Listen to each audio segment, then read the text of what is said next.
बताना चाहता हूं, कहना चाहता हूं, मरकज की हुकूमत को मैसेज देना चाहता हूं कि पिछले 2 साल से तुम्हारी हुकूमत है, चलो ठीक है बन गई, पिछले 2 सालों से तुम्हारी सरकार है, एक भी मुसलमान पाकिस्तान नहीं गया और जो भेजने की बात करते थे खुद ही चले गए।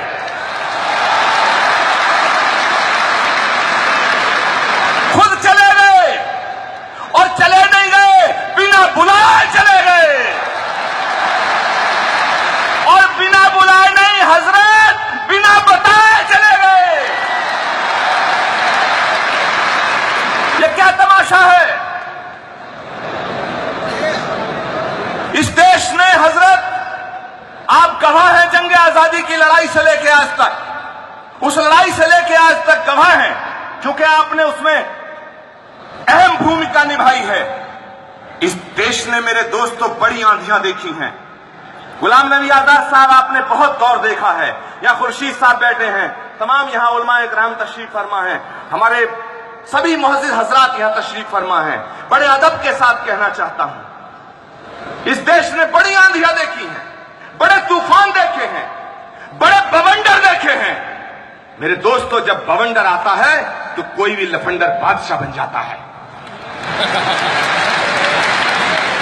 लेकिन घबराने की बात नहीं है।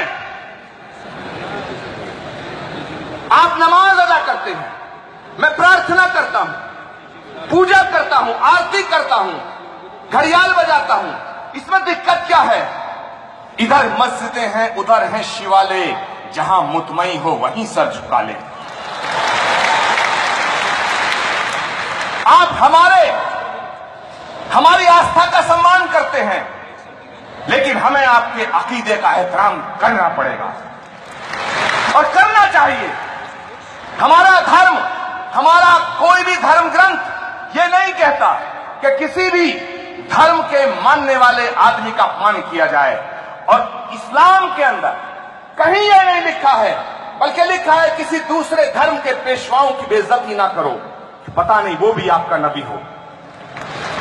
जो इस्लाम ये सिखाता है, जो इस्लाम ये बताता है कि मोहब्बत, खिदमत, कुर्बत, इबादत ये इंसानियत की बातें हैं, उस इस्लाम को मानने वाला कोई मुसलमान आतंकवादी कैसे हो सकता है?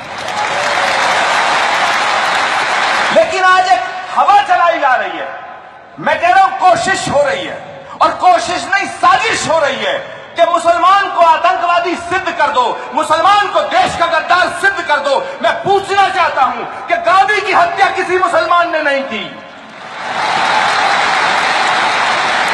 इंदिरा गांधी की छाती को छलनी किसी मुसलमान ने नहीं किया, राजीव गांधी के टुकड़े किसी मुसलमान ने नहीं किए, ललित माकन के सीने पे गोली किसी मुसलमान ने नहीं मारी, बेअंत सिंह की कार के पर कच्चे किसी मुसलमान ने नहीं उड़ाए, हितेश्वर सैकिया के खानदान को किसी मुसलमान ने नहीं मारा।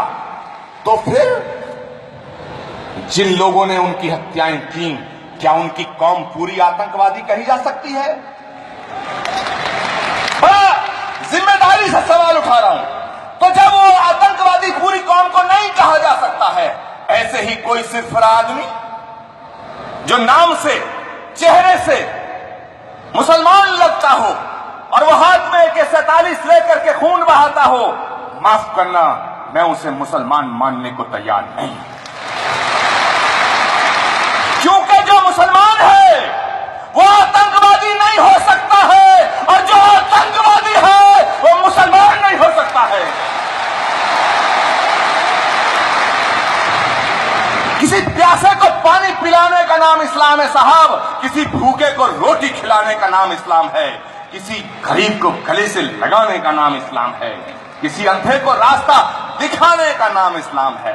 इस्लाम दहशतगर्दी का मजहब नहीं है साहब। अगर दहशतगर्दी, गुनाह, जुल्म और कट्टरता का नाम इस्लाम होता तो माफ करना, पूरी दुनिया में यजीदियत फैलती, इस्लाम ना फैलता।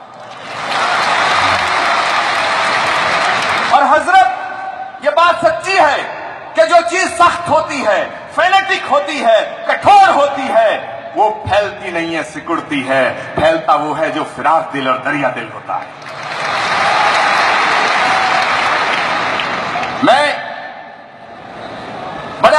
साथ कुछ बातें रखना चाहता हूं क्योंकि मुख्तसर वक्त है।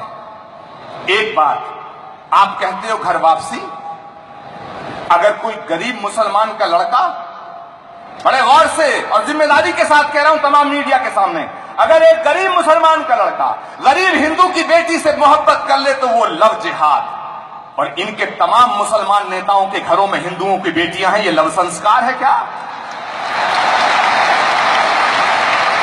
ये लव संस्कार है क्या? कहते हो घर वापसी। अरे अगर घर वापसी करानी है तो शाहनवाज भाई की कराओ, मैं स्वागत करूंगा। मुख्तार अब्बास नकवी साहब की कराओ, हम स्वागत करने को तैयार है, पहले कराओ तो सही। क्या तमाशा हो रहा है? मैं कहना चाहता हूं कि इस कौम को, इस मुल्क को बांटने की साजिश ना की जाए और एक मैसेज जाना चाहिए। मेरी आवाज अगर आपके दिल तक जाए तो हाथ खड़े करके मुझे दुआ देना। आपकी तरफ से मैसेज मैं दे रहा हूं मरकज की हुकूमत को और सारे देश के तमाम सूबों की हुकूमत को भी कि हमारा भी वतन है ये,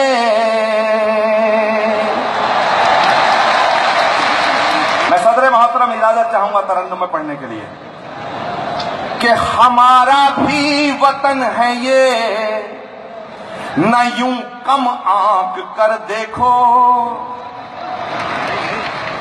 हमारा भी वतन है ये, न यूं कम आंक कर देखो, जरा कड़वी दवाई है मगर तुम फांक कर देखो, जरा कड़वी दवाई है मगर तुम फांक कर देखो। आपकी तरफ से मैसेज, हमें बदनाम करने से भला क्या फायदा होगा, मोहब्बत के खजाने हैं दिलों में झांक कर देखो, मोहब्बत के खजाने हैं दिलों में झांक कर देखो। मेरे दोस्तों, एक बीजेपी के महात्मा, जब से ये सरकार बनी है ना, इनका दिमाग ज्यादा ही खराब हो गया है और मुझे डर लगने लगा। मैं जब यहां आया तो मैंने सोचा मैं मंच पे आऊं, कहीं मुझे साक्षी महाराज ना समझ लिया जाए। इनका दिमाग खराब हो गया। एक मुझसे कहने लगे, आप हमारे खिलाफ बड़े बोलते हो। मैंने कहा यार ये बताओ, जंग आजादी में कोई बीजेपी का नेता शहीद हुआ? गुलाम नबी साहब, हजरत, बड़ी मजेदार बात है पर बड़ी गहरी बात है। मैंने कहा अच्छा ये बताओ, जंग आजादी में कोई बीजेपी का नेता शहीद हुआ? जितना सवाल दमदार है, जवाब उससे ज्यादा दमदार था। बीजेपी के महात्मा बोले शहीद कहां से होते, बीजेपी पार्टी नहीं थी तब, ये थे ही नहीं और ये तब भी नहीं थे। और जब से देश आजाद हुआ है, एक सवाल खड़ा करना चाहता हूं और अपनी बात खत्म करने से पहले कि देश की आजादी के बाद आज तक किसी आतंकवादी ने भाजपा के किसी नेता की शहादत नहीं दी। आखिर ये मामला क्या है, ये माजरा क्या है?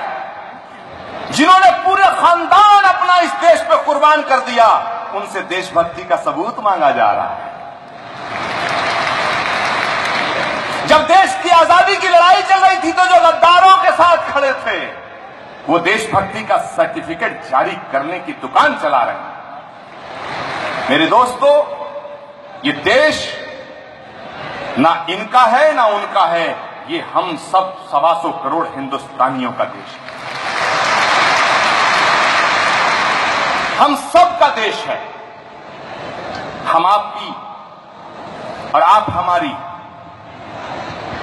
जिंदगी के अंदर इस कदर शामिल हैं कि अगर आप जाएंगे तो हम कंधा देंगे और हम जाएंगे तो आप कंधा देंगे।